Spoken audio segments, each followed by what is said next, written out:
Tonight we're talking about utility rates. And was that the only thing?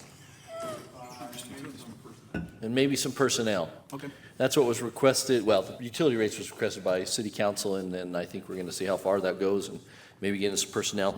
Being a work session, the budget was turned over to the City Council, and Councilmember Smith is a Mayor Pro Tem, and so I will turn the remainder of the work session over to Mayor Pro Tem Smith. Thanks, Mayor. Yeah, just welcome everybody again, and Tommy, ready to rip? Yeah. Okay. All right, so a lot of this at the council we've talked about previously, but understanding and realizing, hey, people in attendance or those who may watch this presentation later on may not have the background of exactly what Brigham City is as far as the utilities that we own and operate, why we do what we do. So kind of these first slides are kind of just to break it through it. Really, so Brigham City owns and operates, Brigham City Corp owns and operates various utilities that provide services to its citizens. The main goal there is that we are very customer focused. We want to deliver these services to our residents. We want to provide a good service at a fair and competitive price. And one of the things we'll talk about through all this, though, is really the ownership is the community. It's the citizens. The decision making is made by locally elected officials. So the citizens that are really the owners of that entity of the utility have elected you to go and make the decisions to run that utility for them. The big difference that I like to point out is, unlike investor-owned utilities, which prioritize shareholder profits, municipal utilities are mission-driven to serve the public interest. A lot of times when I talk with people, I talk about, okay, if we were a normal, I shouldn't say normal, but if we were an investor-owned utility, maybe a large one that's here in the state that many are familiar with, Rocky Mountain Power, if you're a shareholder, then the dividend is paid out to you. And in that case, one of the larger shareholders, owners, it would be Berkshire Hathaway, and so the dividend is paid to them. As in Brigham City's case, where we are the shareholders, the residents are the shareholders, those dividends take place kind of in the transfer. It's one of the transfer that people talk about.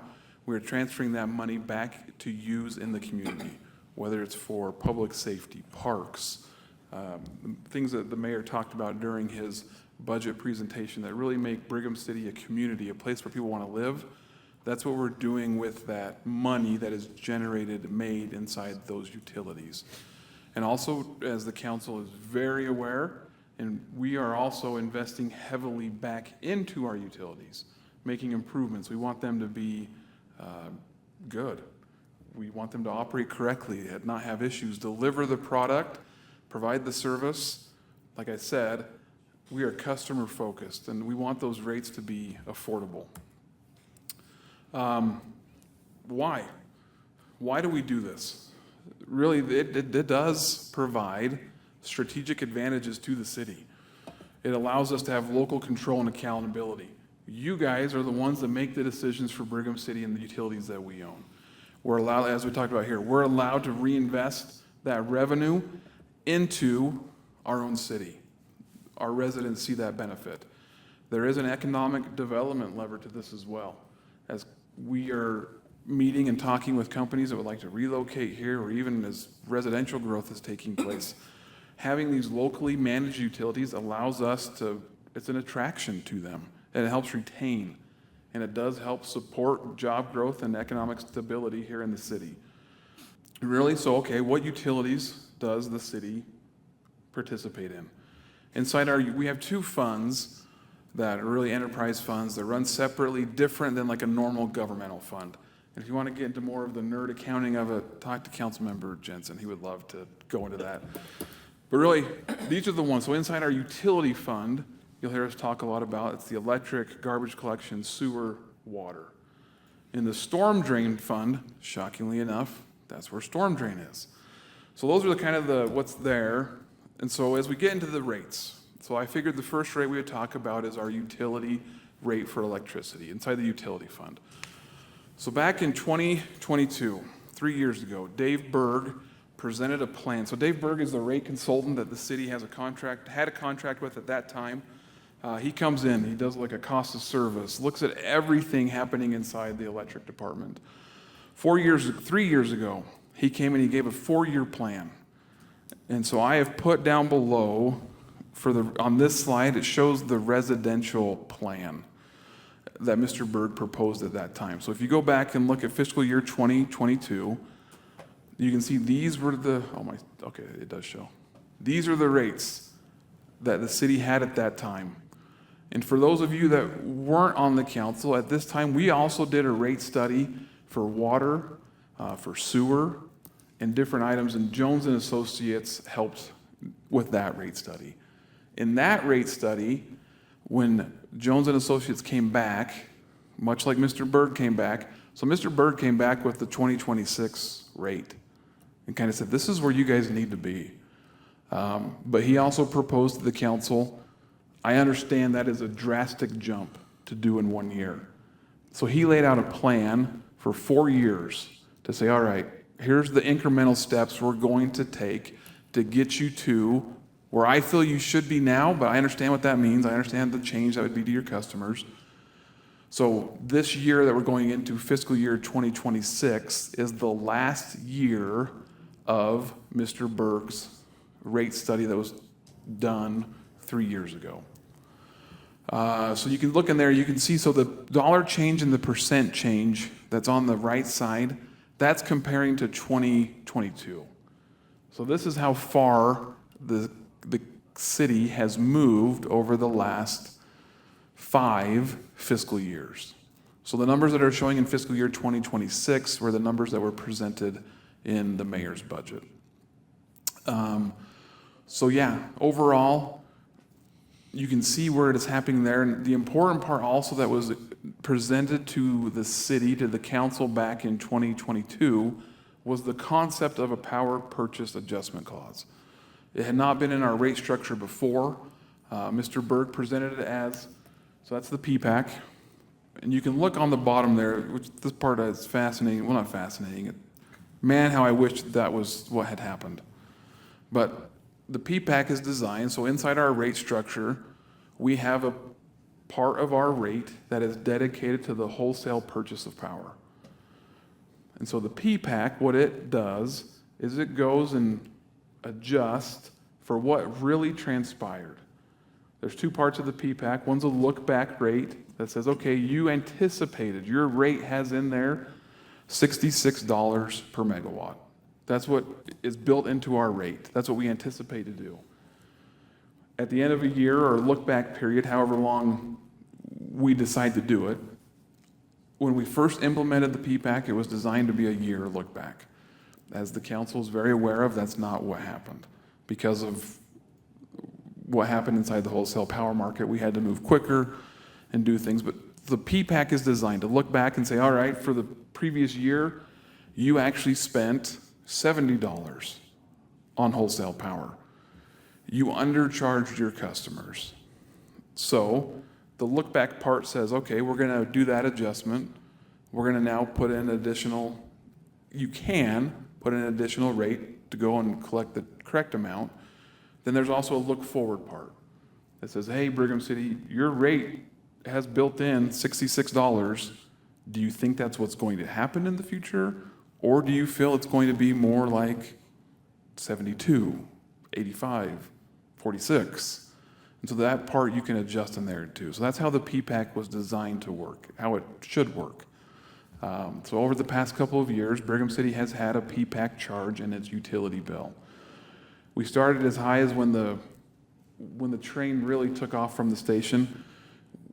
When we first had to implement the PPAC, it was 4.5 cents per kilowatt hour. In our current budget we're in, it's at 1.25 cents per kilowatt hour. And in the budget that is being proposed by Mayor Bott, it is to 0 for the fiscal year 2026. So what does that mean? What does that mean for a typical home? Full disclosure, well, this is the rate thing. Sorry, I got ahead of myself. So these are the proposed rates. So the old rate is what we're currently charging customers for residential. The new rate is what we're going to move to. And on the bottom, I wanted to put in the impact of the P-PAC. So really, if you look at those May through September plus P-PAC, or the October, April with the P-PAC, because of the budget that's being proposed by the mayor, the P-PAC going to zero, if things were to stay the same, well, the rate is a decrease because there's no more P-PAC, the overall rate. Hey, Tom. Yeah. Quick question on that one. The first 400 kilowatts, how did we come up with 400 kind of as a gauge? Is that about what the average home uses, or where did we, I mean, is it just arbitrary? Did we decide it? Sorry, I didn't ask that beforehand. I am not 100% positive why that breakdown exists. Always been it's that, or- Is it kind of like long distance used to be?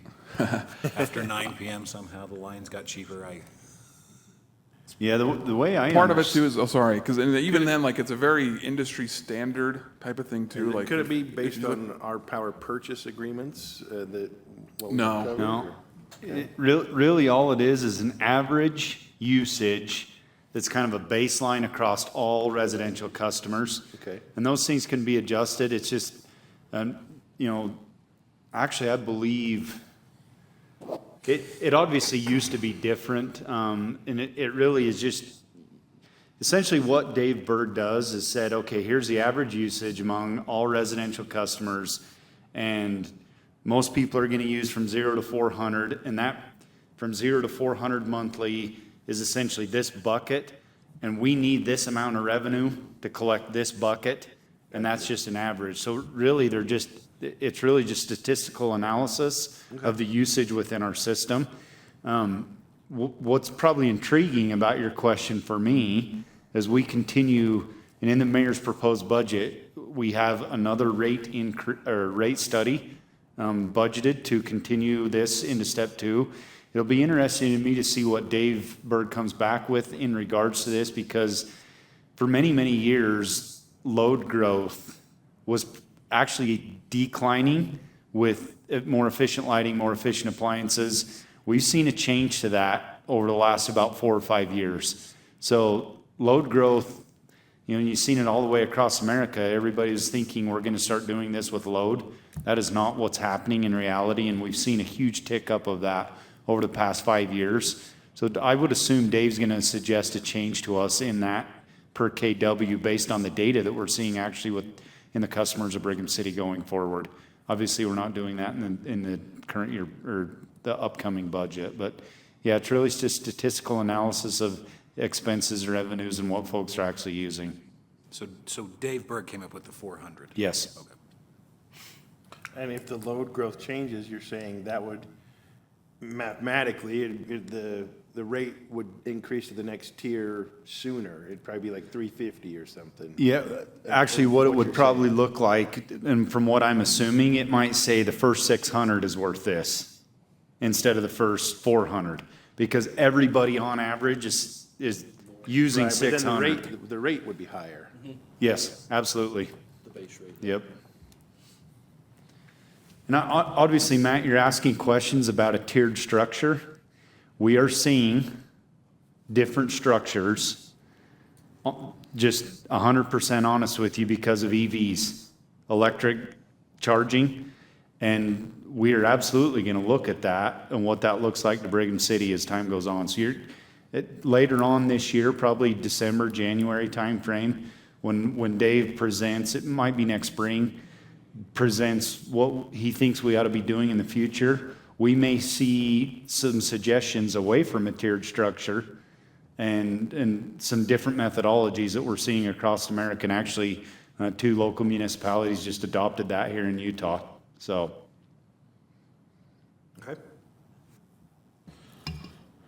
So then I went and looked and said, all right, for a home, what does that mean? So over the last 12 months, the usage in this home, which is very similar to a home that I live in, it may be my home, I just went and looked and saying, what does it mean? So over the course of a year, if my usage were to stay the same, all things held equal, If the rates that are being proposed in Mayor Bott's budget had been the rates that were in place for the last 12 months, I would have paid $66 less than what I did. So it kind of gives you an idea of where we're headed. Also, what I did, I went and compared to a Rocky Mountain bill. Rocky Mountain has new rates that will be in effect. They are in effect as of April 25th. So I went and said, all right, if there are 1,000 kilowatt hours that are used inside a home, if that's what billed, what would it look like for Rocky Mountain Power? And then what would it look like for a Brigham City resident? So the Rocky Mountain Power, I had to wade through their bill a little bit, so if I understood correctly, and all of their rate tier structures and all their different rates that exist, in a home, so Rocky Mountain has a customer charge of $12. Those numbers are flipped. Currently it's 10, it's moving to 12. Their energy rates are shown there. Inside their rate structure, they also have an energy balancing account. That is our PPAC. They have a customer efficiency service. They have a wildfire mitigation balancing account. They have electric vehicle infrastructure. So they have all these different fees inside their rate structures. And I feel comfortable, I understood what they were doing. Bottom line is, one of their customers for 1,000 kilowatt hours would pay around $146. Right now, with our current rate structure, even with the PPAC, our resident would pay $148.45. So there's a $2 difference. Inside Mayor Bott's proposed rates, they're going to see a $4 to $5 difference. So again, if we look back to say, hey, municipal utility-owned utility company, what's our goal again? Hey, it's to provide a great service to our customers at a competitive rate. I feel what's being proposed is a very competitive rate by Mayor Bott. We can actually see that for those kilowatt hours used per budgeted, we are less than what a Rocky Mountain Power customer would pay.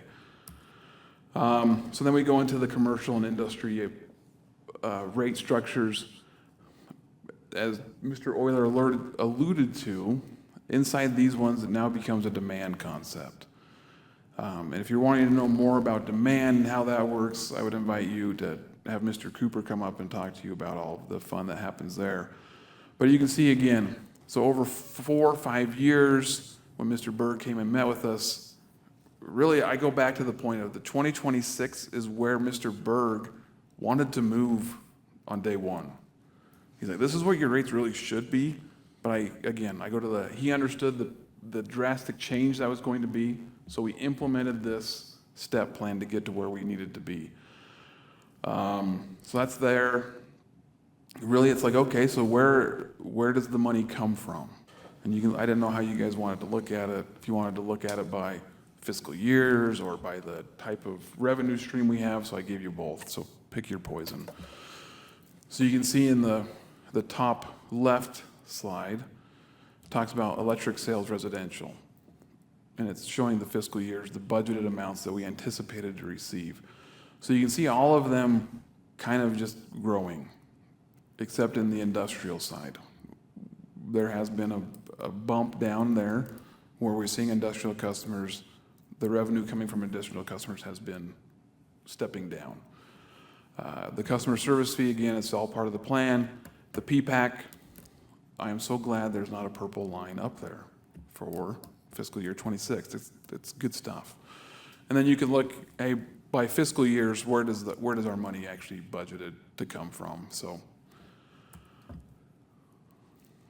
this is the fun one, not the fun one. This is the chart you guys have seen a lot. You see it monthly in an email from me, talking about our rate stabilization fund and the PPAC. So at the end of March, we had $6.6 million inside of the rate stabilization fund.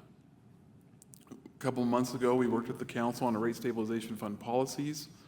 It was approved by the council. So at that time, we set a 120-day reserve for the rate stabilization fund. So we go back, look at our most recent audited financials, go look at the electric department, and say, all right, how much of cash do you need to survive 120 days? to operate. I shouldn't say survive, but to operate. 5.6 million. So that is the threshold for the rate stabilization fund. So I put right in there, the policy that was adopted by the council clearly states if the power rate stabilization fund balance is at or above the target level, the PPAC shall not be charged to customers. And that's exactly what we're doing. So the PPAC is off. I keep saying it over and over, but it's a good thing. We're excited that it's going away. I just want to put in there the caveat, the understanding is there are conditions that would bring the PPAC back. But we're not anticipating those, but it would be, hey, there's be so many consecutive months that we're over the previous year's wholesale cost. We've dipped below a certain threshold inside the rate stabilization fund. So if those conditions are met during the fiscal year, you'll be hearing from me to talk about a PPAC, but not the anticipated outcome. And then this shows, hey, where's Brigham City getting its power? Where is our portfolio mix from?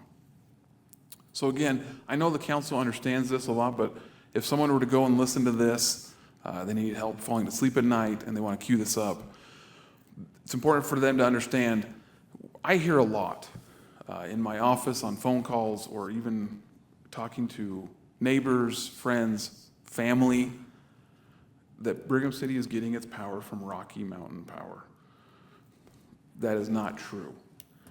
We receive the power. Rocky Mountains, we use their transmission lines, so it is sent to us. I was like transmissed, that's not the correct word. Delivered to us through that Rocky Mountain lines. However, we're receiving it through many different projects, sourcing. So in there we talk about the CRSP is the Colorado River Storage Project. Brigham City's received power from there even when we were receiving power from Rocky Mountain. We had a contract a long time, not a long time ago, 12 years ago, that's where we were getting power. We were wholesaling from Rocky Mountain Power. Back then, the rates of that contract were being proposed to change. At that time, the council felt like that wasn't beneficial, so we moved to the Utah Association of Municipal Power Systems, UAMPS, is where we went. However, we still kept our crisp allocation, so we continue to receive power from the Colorado River Storage Project. In there, the orange line, you also see it's called the pool, the market. That's for when we don't have a contract, when we don't have any other energy coming and we need to go buy it. That is what it is. So you can see how that orange part used to make up a large part of our portfolio, anywhere from 20 to 30% historically. When things hit the fan in those fiscal years, the decision was made by the council of, hey, tighten that up. We don't like that exposure. We don't like that risk. And that's what the majority of municipal-owned utility companies did as well. So then we went and got more.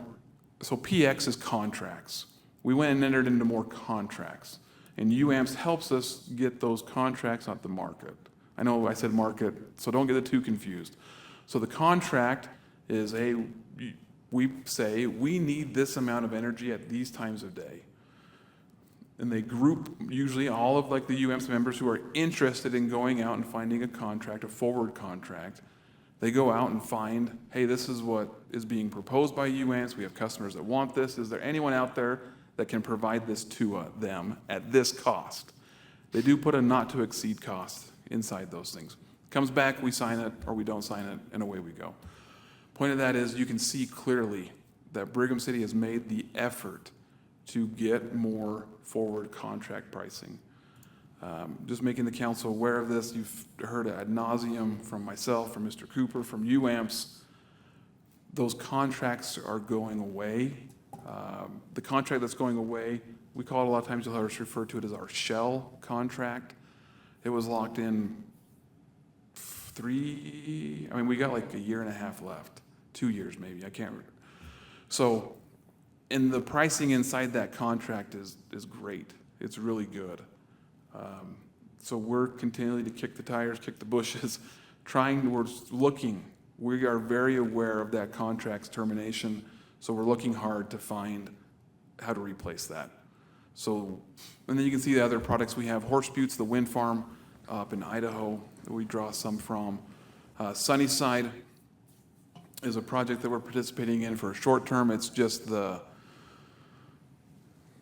waste coal. I couldn't think of the correct term. Waste coal. And then IPP, we had some callback that some of those members that participate in that huge plant that sends a lot of power over to California, there was a provision in there they could call back some of that power. We took advantage of it. That is also coming to an end. But you can see it makes up an itsy-bitsy part of our portfolio. So really that was the power side of things, the electric side. And then the only other change that is in the mayor's budget is dealing with the blue cans. So the blue cans are recycled. We completely outsource this program. Econo Waste handles it for Brigham City. They deliver the cans, they pick up the cans. The part where Brigham City gets involved is we handle the billing. Obviously, we bill our residents if they have a blue can. We're paying Econo Waste. And so you can see at the top lines, well, it depends where you want to start. Let's start actually in the middle. So in 2018, when the program was initiated, when it was started, that's how many of our customers signed up for a blue can. And you can see it has been decreasing every year since then. So we anticipate in 2026, if the trend were to continue, to lose another 3% of our customers who want blue cans. But what we're seeing on the flip side, so if you look at the chart up above, the tipping fees that Econo Waste is charging us are growing. There's a couple of reasons for that. One is the cost of fuel that Econo Waste is using. It's in their contract. They'll come back and charge us more. And the other part also is there's been an increase in contaminated recyclables. So they take them back to their facility or to the recycling facility. They can't recycle them, so now they have to go and landfill them because they're contaminated. And so we get charged for that when they have to dispose of them. So last year, there was an $18,000 loss. This year, we're forecasting a $12,000 loss. And so in the mayor's budget, we are flat out just proposing an increase to cover the cost of the program. If the residents feel they want to participate in this, the new cost for the can would be $9.50, which is a 23% increase. I fully anticipate if that were to happen, we actually may see a greater drop-off than is forecasted here. The other question that would be the council's decision to make is when people get a blue can, they are locked in for a year. So their rate would change. We would tell them, you have it for a year. So if the council wanted to change that, it would be a change we'd need to make in policy that the council would need to move on. But with that, that's really kind of what I had as far as the changes in utility rates that were inside the mayor's proposed budget. So with that, questions, comments, things you want to revisit? Maybe just real quick comment on our blue cans. As we've continued to see a decrease in the participation in blue cans, we've continued to see a little bit of an increase in the discussion with the third-party contractors taking care of it. And, you know, I'm not making this as a blanket statement, but we may get to a point with our third-party contractor that there's just not enough takers. It's not economically feasible. Economically feasible for them to continue this service within our corporate limits without some sort of longer-term contract. And to be honest with you, that longer-term contract is going to come with risk, financial risk to the city. So it's essentially, you know, They're looking for they're looking for a long-term contract at a certain dollar amount, no matter how many customers are using the service or not. So we may, you know, as we continue to negotiate that with the third-party contractor, I'm just really providing the council awareness that we may be coming back shortly for a conversation of what this looks like long-term and maybe face some difficult decisions, frankly, on what the longevity of our recycling program looks like versus, you know, obviously multiple options. Does, you know, Brigham City Corporation decide to take care of some of it, or, you know, lots of options on the table, but there are some unknowns and a little bit of change that are going to continue to cause us some consternation as we talk about this subject in the future. So.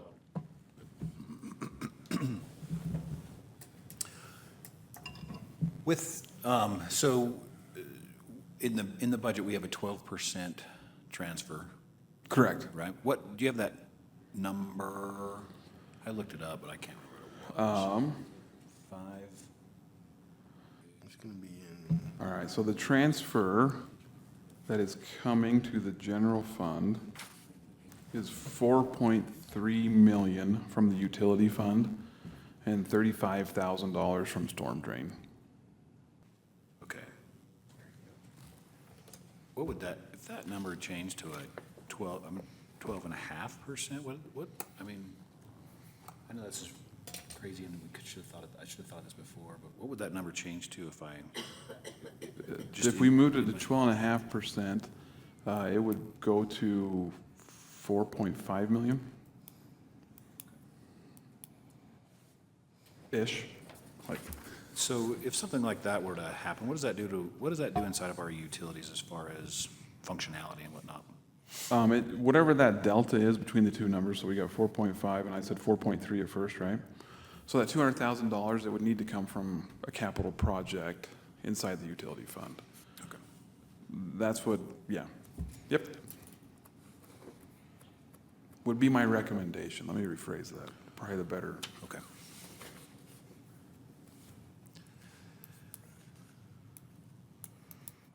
I'm just thinking, and then, this is probably more just a personal thought than anything. Can we change, like, do people get confused with the customer service fee on their bills? Going to that is that goes to all of the utilities. That is right, and correct me if I'm wrong, that's a basic, It's O&M. that's your base electric, right? Is it only electric or is that the? No, that's what pays for your infrastructure and, Right, but I'm saying. Electricity only, But it- yes. But it goes to just the electric, yeah, right? just the Okay. electric, yeah. So instead of having it be a customer service fee on there just for a little more, hey, clarity, this is what this is. I don't know what RMP calls it. They call it I think they call it a basic charge or something, don't they? it depend, on their rate, yeah, so on the bills I have seen, some of I see it as a basic charge. On their rate schedule, I found online, it's called a customer charge. Okay, But what it actually says in their bill, and, yeah, trying to think. in talking with people that do have Rocky Mountain Power, I see basic charge. Okay. I don't know if that bothers anybody else, but. I get a lot of questions on it. What's the customer charge being used for? And then, Can you turn your mic on? oh, yes. Thank you. And then the difference between the transfer and our utility rate? We would almost have to say that What, that's an electric charge. what's the money? Is it specifically going to a specific thing, the customer charge? Yeah, so I think there is continual talk about it. I don't know how many years that the customer charge has been labeled as that for the city. In talking with some of my staff, they expressed some concern about changing the name because it's like, well, hey, we've trained people now. The majority of people understand what it is. If we are to change it, then we're going back to the process we did whenever it was changed. But no one's opposed to it. Like, hey, call it really what you want, whether it's an electric customer charge. But really just think of it, I explain it to someone as if you never were to turn the lights on side of your home, that is the cost Right, yeah. it takes Brigham City to have things available to you If we snap, to if we flow the snap a, energy. if we snap a meter on your, whatever it is, that's what you're gonna pay, even if you don't use it. Yeah, so, kilowatt hour. you know, as I've talked to other people, it's kind of in the water world, we call it a base rate. Like, hey, this is what it costs, regardless of your usage or not, this is what it is for Brigham City Hookup fee. to Be provide okay it with to the you, system. to have it available for you to use. Sure. So, So yeah, I then don't, when we're raising that, what is our justification for raising that rate? That's the the cost need? of the system. The cost of the system The itself. infrastructure, the wire, the transformers to get the electricity to that meter. Okay. And honestly, it includes personnel. So our employees, it's really, I would call it the fixed cost of operating an electrical grid. So it's, doesn't matter whether you use it or don't use Within it. the 12%, or is that separate than the 12%? So it stays with the utility. When it the- goes to to the personnel costs? Your question is the customer service fee included in the total revenue that is calculated in the transfer to the general fund? Is that the question? That's how I see it, that it's kind of like Takes care of the utility. put in there as the total revenue, and then the 12% goes over. Tom, I did your job for quite a few years, and I actually don't know the answer. You're gonna have to look that up in the budget. If we include the customer service fee revenue in the transfer, It is not. there's your answer. Okay. Okay. So that stays with the department. Yeah, so what is calculated off the transfer for the electric portion? It is the commercial, industrial, and residential revenues. From the rates. Okay. Yep, Okay. good question. It does hit, so the customer service fee hits a different general ledger revenue line. So it's on its separate line. So if you look in the budget, there's a separate line, item, revenue line for customer service fees that comes from residential and commercial. And then obviously Tom's looked that up, and it's not included in the 12% transfer to the general fund. Okay. That's how I was able to do these cool-looking charts. To what Mr. Euler was talking about is they are separate GL lines, so I can pull in exactly what happened there. So this is your customer service fee over the last 4 years. And again, just to restate what we talked about with Councilmember Troxel is that customer service fee is not included in the transfer calculation. So you can see for the upcoming fiscal year 26, we're anticipating, we budgeted, so that means we're anticipating it, $1 million.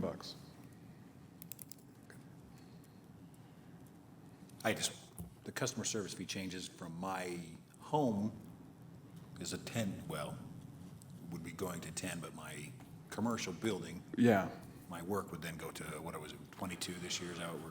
yeah, so you can see on here, so really quick, here's the residential change. So you can see it's doubled from where we started with Mr. Berg. And then to Ryan's point on the commercial, again, we're in that double, little over double. So we started there with around 13, depending where you are. If you have demand or no demand in your business, you're either gonna be 30 or 22 bucks. I think, My thing was that goes to our electric, so it's not necessarily. Yeah. It comes on your utility bill, and I think it's the first line on your And utility bill. we had that discussion briefly today with staff, a little bit of like, and again, I said, we're not opposed. Like, we think it probably is needed to clarify, hey, this is an electric only charge, it doesn't apply to the water, your garbage, it's a fee rate that is associated solely for electrical. Yeah. One staff member that's been here for a really long time says they've seen it change probably 3 times. Yeah, that was, She called it a cyclical title. she goes, these things are all, she's like, it's Well, funny. what was it before then? Let's maybe bring something back. Oh, she said it, it's funny because all things, like, it's cyclical, like. Yeah. It used to be just all rolled in to the electric. It wasn't broke out. It wasn't People wanted broke out, and then it was like, hey, we transparency, so wanna then break had to this give it a out. name. And, Gotcha. I got you. and then it was kind of like, in full disclosure, my understanding was, well, what does Rocky Mountain call it? Let's call it something similar. Sure. But without, your point though is spot on, we've hit it anyway, yeah. Rocky Mountain's an electric company, so people understand. Right. It's This the is my only electric. utility, right. Yeah. You get an electric bill from Or Rocky We Mountain. have a water customer charge too. Yeah, it's in their On our base bill. rate. not a separate Not customer a separate customer, service yeah, fee. Separate. good clarification. Yeah. Okay. We could put the word electric or power in front of it if the council wanted to. More words on the bill, but yeah, I mean, we can put a name in front of it. that, Clarify. Not sure it changes a whole lot because really the question we get is, what is this for? Right. And the name in front of it doesn't necessarily, even if you put the name electrical or power, it doesn't change the question is what is this for? This for? I do want to state one thing, make sure the council's aware. So Tom's showing you in the 2026 budget, there's budgeted to be $1 million worth of revenue from this. And my previous statement was that's to cover the fixed costs. The fixed costs of the power department are much more than $1 million. So make it very clear that $1 million does not cover the entire fixed costs of the power department. So this number is obviously a percentage of the fixed costs Right. to run the power department. So So our other departments don't get the same, our water department doesn't get it. it's baked, though, just like Tom said, it's just baked into the rate. So there's in water, there's a base rate, whether you use a drop of water or you don't use a drop of water. 1,000 gallons. Yep, so it's baked in Okay. to that rate. Right, okay. And the customer service fee for electricity used to be baked into that first tier for power. I could be wrong, but I think I remember this discussion, maybe my first or Two- second year on council that we started. 2012 or 13 is Yeah, when that's we when broke it started out using separate. And it was So- the reason or the rationale behind it was customer transparency. People were wondering, what's in my rate? Okay. Okay. I don't have to change. I didn't know if that was gonna help anybody out there or not, if you, We could try it. We might create more questions than answers. you might, that's very, yeah, it's been there for 12 years or whatever, so.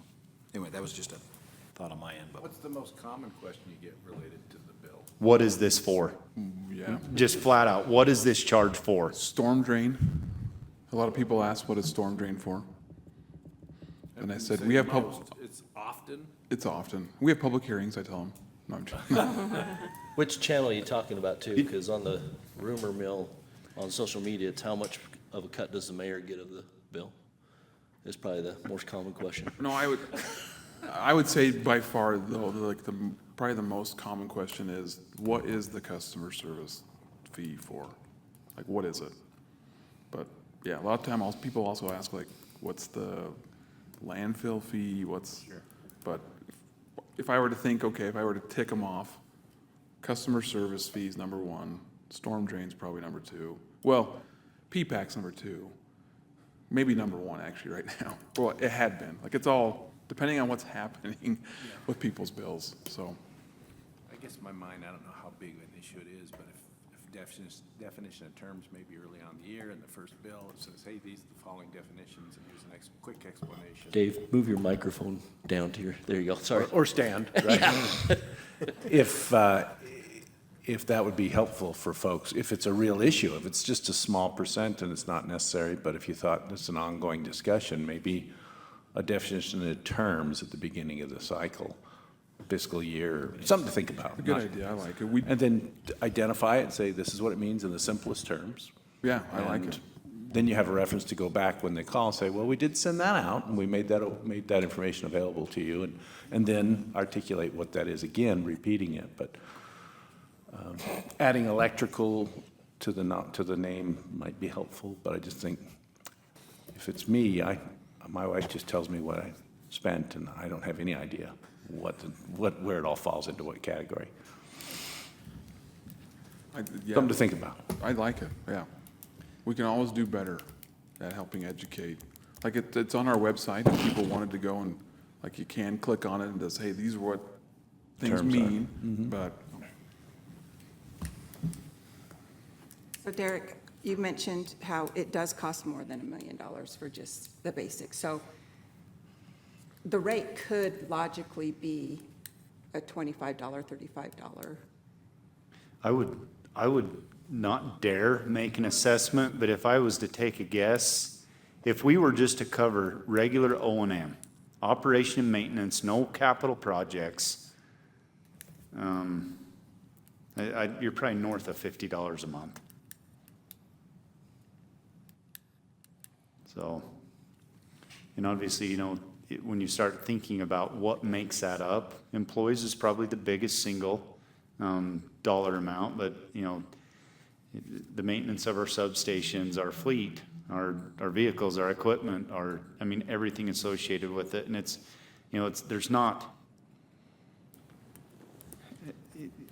Robin, you asked an interesting question. Why did we ever break it out? I think, honestly, the answer for me is because Rocky Mountain Power broke it out.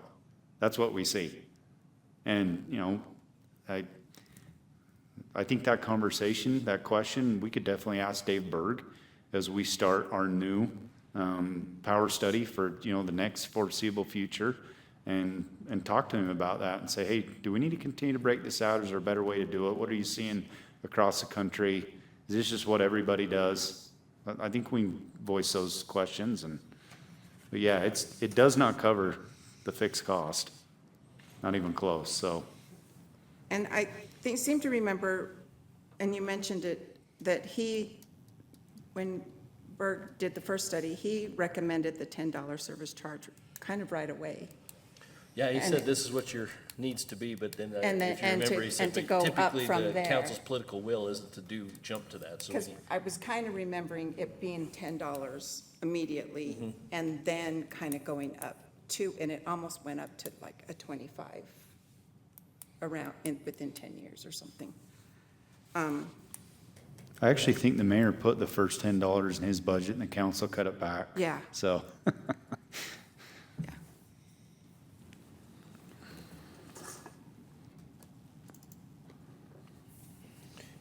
Yeah, any other, I'm sorry. it's getting there, man. Give me a second. Sorry. Councilmember Smith, I would love 5 minutes to talk about a fire department personnel thing if you would allow me to before we're out of here. We got time. That'd be great. But if, I don't want to interrupt utility questions either. Yeah, So anybody else have any other utility questions? All right, then, Are Derek. we looking at needing to expand the personnel in our utility? there are no new personnel changes in the mayor's budget in our utility funds. There are many requests. There was 12 new full-time employee requests from the department heads in the budget. We can go into the details of those in a future council meeting if you would like and go through each one of those. We have a list of those compiled and can show you that a request from the department heads. But the mayor's budget does not include any new full-time employees in the utility funds. So.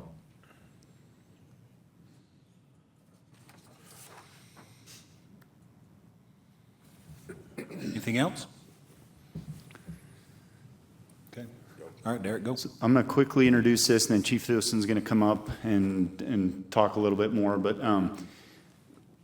literally, I believe is the week of the mayor's budget presentation, we had the resignation of our assistant fire chief and fire marshal that had been at our city for 26 plus years.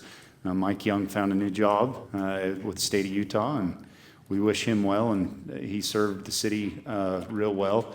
So in the 11th hour and 59th minute, we made a change in the mayor's budget. It is included, and our request, Chief Lewison's going to go into detail there. Our request that's in the upcoming budget is to split those two full-time position, that one full-time position into two. So go ahead, Chief.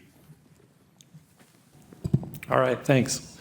So as our city administrator talked about there, we weren't expecting this. So it kind of came as a surprise. And for him, it's a good opportunity for us. We hated to see him go because he served our communities, both for us and for Perry City, very well.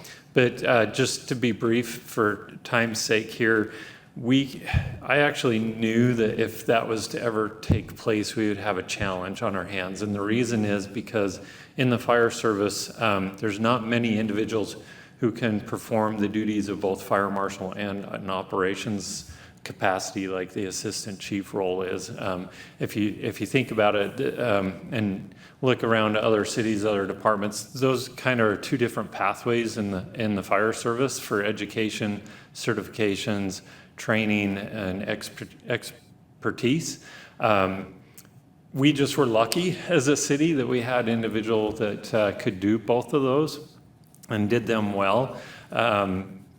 And there's just not a lot of people out there who can do that. There's some, but there's just not many, because usually people pick one path or the other path, and they don't really converge a whole lot. So I kind of had in mind, at some point in the future, if that was to ever happen, that we would be looking at probably splitting those positions like most departments have done for those reasons. And so there's a lot of difficulties really with a combined position anyways, because what happens is that individual really becomes overloaded. They're trying to constantly balance between fire marshal duties and the assistant chief role of helping to manage the department and the organization. And so for those reasons on the individual, it becomes very demanding to try and balance those constantly. And he did that well, but he struggled, with time and those kind of things. And what we've seen is looking at the future and what's happening within our city and then within Perry, really, the demand for those services for the fire marshal side of things has increased with all the development coming in, the scope of the projects that are technical and difficult to work through on the code. Chief, would you mind side. going through what the fire marshal does? I think the public at large, in fact, everybody, I didn't even know what a fire marshal did and how extensive that job is, because I think fire marshal, fire chief, it all sounds like it's all part of the fire department, but I don't know, until I was here, I didn't know that it entailed a whole lot of other stuff that had nothing to do with fire service. Yeah, that's absolutely. That's the wrong way to say it, but nothing to do with firefighting, that's what I should say. Yeah, I'd be happy to, and I'm glad you pointed that out, because, I'm in it all the time, so I don't really think of that, and that's so true. So I've done both roles, and so I can speak to both of those roles, but the fire marshal really is more about managing prevention programs, managing public education, code enforcement, applying all of the standards that are either state law or adopted through the city, the aspects for fire-related fire prevention, fire code, building code issues. They work hand in hand with our building official. It starts at day one when site plans come in, and they look at a site plan and say, do we have enough water for this project? Where do the fire hydrants go? Do we have access? So they're heavily involved in our development aspect of things from the very beginning all the way through certificate of occupancy, when they sign off and say, yeah, this building is safe for the public or for operations that are going to happen. I always taught new deputy fire marshals and inspectors when I was a fire marshal that there's two primary goals of being a fire marshal, which is keeping the public safe, but keeping firefighters and responders safe, our law enforcement as well. Because as we respond into those buildings, if somebody's not helping to protect and make sure that those systems are working and the egress is correct and all those things, that's when bad things happen to our responders as well. And the public can't get out if those things aren't protected. So that's really kind of a quick synopsis. I would also add tons of inspections. Tons of inspections. They do our business license inspections annually. They do, tours. They go to elementary schools and do education, all those kind of things.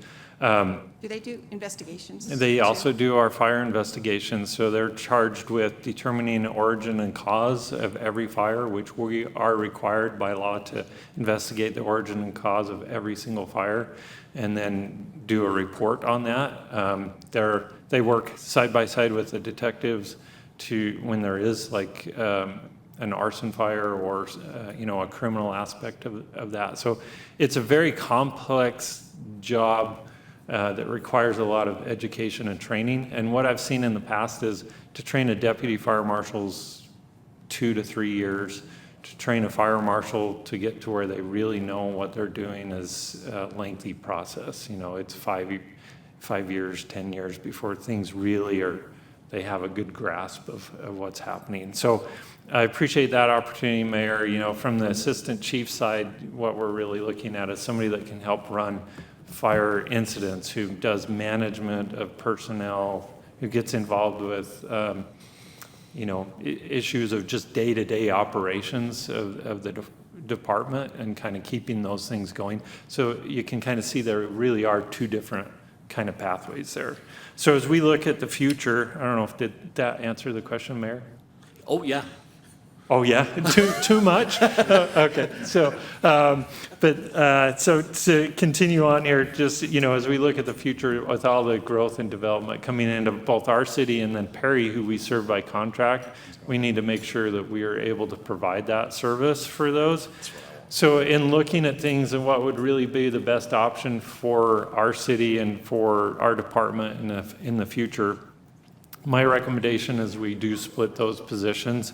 And we end up with an organizational chart that looks a little different than we have now. So we would have an assistant chief position to help manage the overall operations of the department, but then we'd have that fire marshal who would manage the fire prevention bureau or division of our department and all those projects that we've talked about. So that's what I took forward to the mayor and to Derek, and we talked about that. We did do interviews this week for the fire marshal portion of that because we hadn't, we had a position there existing.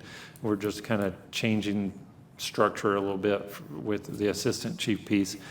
And so we're just finalizing that out. But did I cover everything there, Derek? I'll turn it back over to you. So. Okay, so perfect. So what we're requesting, essentially consent. I don't think the city council has to make a motion on it. It's not a budget implication. We're really looking for the council's consent to post the assistant fire chief position right now. Both the two positions are split in the mayor's budget. Obviously, the mayor's budget's not final until the council takes action on that, obviously, later in June. But so we did post for the fire marshal position. We did do the interviews for that. And we've got a good candidate that's going to do a good job with that job. But essentially, we're asking for permission to post the assistant chief position immediately and get that filled. And obviously, subject to the council, being okay with that and approving it in the upcoming year's budget. So, thoughts, questions, things we've left out. How do you guys feel? Will it affect financially the remaining year's budget? Current year budget, we can make this work with the remaining 45 days that we have before the budget year is over. So no, we're not going to have a budget issue in the fire department with this change in the current fiscal year. If I may, you're probably not going to like hearing this one, but I understand what you want to do with the restructure. I get it. I know the difference between fire marshal. However, when you posted the job for fire marshal, my phone blew up, mainly because the salary that was added to that position seemed relatively high for the Brigham City, for the state of Utah. I could not answer that because I don't know what the average salary should be for a fire marshal. With that, I did some homework, and I found out, based on what you posted, it did seem a little high. But my information can be completely wrong. So I would ask a little homework back to say we've already moved on to that, but if we're going to hire the next position is what does that look like in the state of Utah, and maybe even our surrounding Idaho whatsoever. So when we look at that salary, we want to be competitive, but we also never want to be at the highest of the spectrum. So there's always you're either here or here. Where are we going to put them? On the high end, low end, or in the middle, et Yeah, cetera? I think just Tom, need that Tom and I information. can both answer that, but I'll let Tom. I'll real take quick, it. or- So about 2 months ago, we brought a new plan to the council. You guys seen that, with what the wages of the entire fire department were. So within that plan, these positions are posted. Before that plan was presented to the council, we do an analysis, which we do of every single city position of about 28 Utah cities and where they pay. We get that information off of TechNet.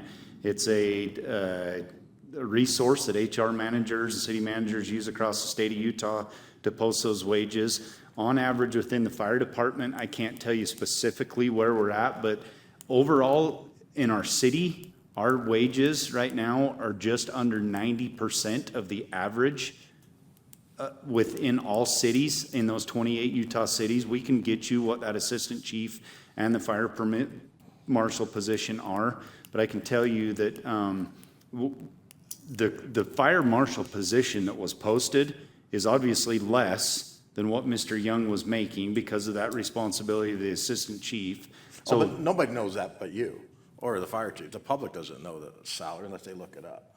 So those are the questions I was fielding. It's like, well, I really don't know how to answer that. yeah, So that was just more homework knowledge for me. Yeah, I would just add to that we did also look at the fire marshal position again prior to Specifically. posting specifically. And we did that comp study, so we have those I numbers can send that comp study to the available. council so you have it. Yep. Anyway, is there thoughts? I mean, we can do it for the assistant chief position as well. I can send that to you. Yes, thank you. That'd be great. What's that, is it Transparency Utah? The Is it on Public TechNet, employees? yeah, I would just caution that, It lags. the transparency.utah.gov does have public employee wages on it, but it's very misleading. And if you do not know what you're looking at on there, you can get yourself confused in a real hurry. Because there is a lot of things that make up an employee's wage, including their benefits. And it was created to be transparent, and it has caused a lot of confusion. So, Thank you. yeah, obviously, we're running a little bit late. But is the council comfortable with us posting the assistant chief job, barring us sending out obviously, this is, we post a position, it's open for minimum of 10 days by city policy. That gives us time to get this out and receive any feedback from the council. I think that's really what I'm requesting is permission to post the position. Obviously, we can have future conversations before we hire. Everybody okay? Yeah. Yep. Well, Yeah. We're all right with that? Okay. Awesome. Sorry we're running late, Mayor. That's okay. We are, go ahead. I just follow. You done? No, Mayor, that's all we've got for our work session. Thanks for the time and effort from everybody and the information we were able to get this last hour here. And turn the time over to the mayor. All right. Thank you, Mayor Pro Tem. Our normal session or city council meeting starts at 6. We are running a little bit late, but let's take a 3 to 5 minute. If you need to go use the restroom, that'd be the time to do it. And then we'll start about 10 after.